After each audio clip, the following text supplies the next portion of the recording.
Hey everyone, I'm Johannes from Stil vor, and today I'm here for you at Holzmarkt in Berlin to go and see Sam Shure in his studio, which is also located here, and ask him some questions about himself and about his new release on Stil vor. Let's go!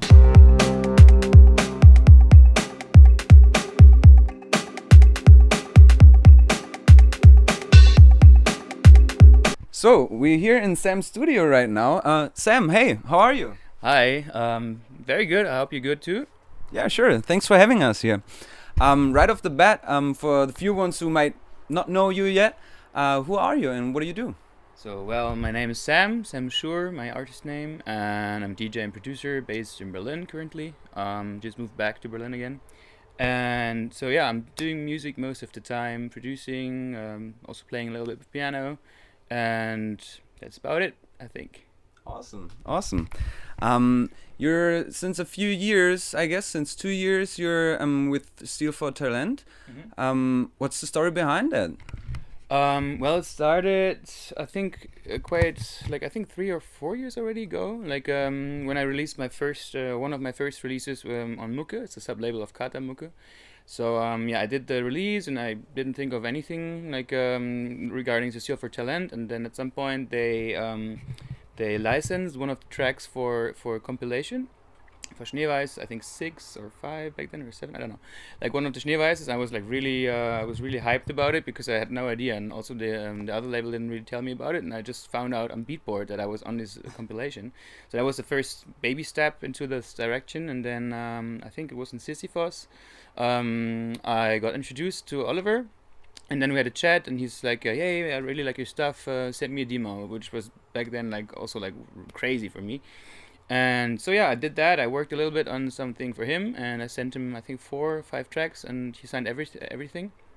And that was the start of my first release. And afterwards, I got a little bit more in touch with Friedrich. He's the manager, one of the managers of the label, and also my booker now.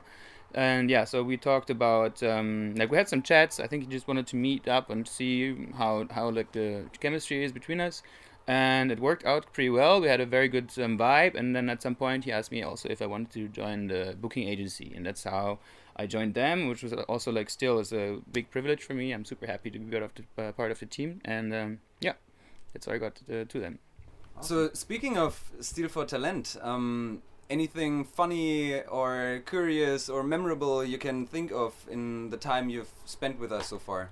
I mean, there were plenty of memories about all kinds of shows and events, and also private moments we had.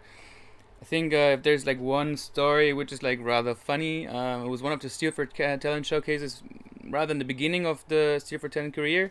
I was playing in Übel und Gefährlich in Hamburg. I was playing the opening, and after me it was Oliver. And, it was an opening set, and you slowly build up, and at some point I played a track, rather in the end, and I was playing a track which was a little bit more energetic, and after the drop, people went crazy, they went nuts, they were walking up the walls, and I was like, whoa, what happened now? I was like, nice, yeah, very cool. And then I looked behind me, and it was Oliver just coming to stage, and everyone saw Oliver, and it was not about the track. It was a really fun thing, we laughed a lot about that. And that was definitely one memorable Stil vor Talent memory. There's plenty more. It's been quite some years now, but I think this is one funny thing. So we're here in your studio right now, which you share with Oliver Kolecki as well. Mm-hmm. What does a normal day of Sam Shure look like? Well, it really depends. I try. We have our working hours split up, obviously. So he's more of a morning person. So he's here in the early morning and until the afternoon. And my day in the studio starts around 5-6 ish.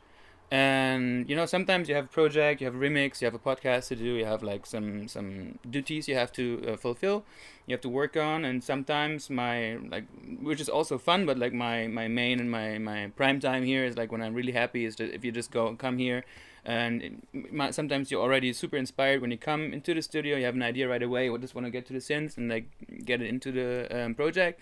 Sometimes you sit here for a while and test out certain melodies or rhythms, and then you kind of work your way into a project.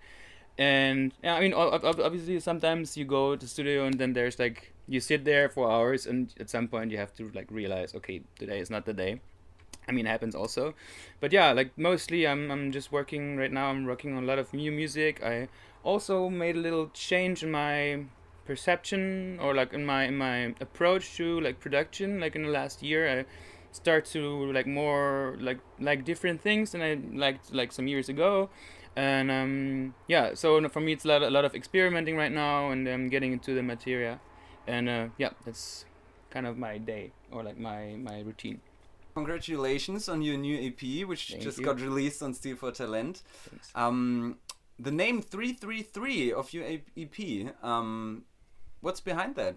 So I could tell you like a very deep story with a powerful meaning, or like something very special. But to be honest, like in the beginning, it was supposed to like be called Faye, like the first track of the EP. But then after I was in conversation with the graphics guy. He's a very good guy, Sandro Rybak. He did a very good job, and after he sent me some drafts, and I picked the final like cover. I realized it was supposed to be just a very abstract kind of thing, and then I realized it looks like threes. And also, I thought like the third track of the EP, I wasn't really happy with the name yet. I mean, it was okay. The initial project name was Parasol, and then at some point I was like, yeah, maybe it sounds a little too happy for the vibe of it. And then I was like kind of looking for a new name. Then I saw the threes, and I saw like, okay, need a new name, and then yeah, everything made sense a little bit, and that's how I kind of came to 333 now. Yeah. Awesome. Speaking of 333, describe your new EP in 3 words. So I'd go for clubby, diverse, and rather experimental. So what can we expect from you in the future, Sam? Well, there's like been a lot of time in the last month, so there's like plenty of stuff in the pipeline at the moment. So there's few collaborations. I am not telling you with who yet, but it's something to be excited. Like I'm super excited that this took place, and there's some remixes coming up. There's podcasts coming up. There's new EPs coming up on new labels, different labels. Probably also like something on Stil vor Talent in the next year, like most definitely. And yeah, there's like plenty of new stuff coming, and yeah, I'm really excited to share it with all of you guys. What's your outlook for the club culture, and how do you think it can be helped? That's a very tough question. I can't really answer it, obviously. I mean, from my personal view, obviously there will be, it's a tough time for clubs, artists, for all of the people in the culture industry, and I really want to believe that like after rain comes the sun. So I think there might come new clubs when old clubs have to close down because of the financial issues at the moment. I think this could be like a fertile ground for like new clubs, new places, new parties, maybe more raves on like off locations. You know, like I think at some point people wanna dance, wanna party. Like this is for sure, no matter what, in every situation. So if we kind of manage to get this entire corona situation a little better, or like maybe we can completely overcome, then I think there's gonna be plenty of new stuff. Shit. Thank you so much for having us, Sam. Thank you for coming. Any last words? I don't know, stay healthy, keep distance, and wash your hands. Awesome, thank you so much. And last but not least, so that you won't forget us, here a Stil vor Talent sticker, and for you the original Stil vor Talent asset mask.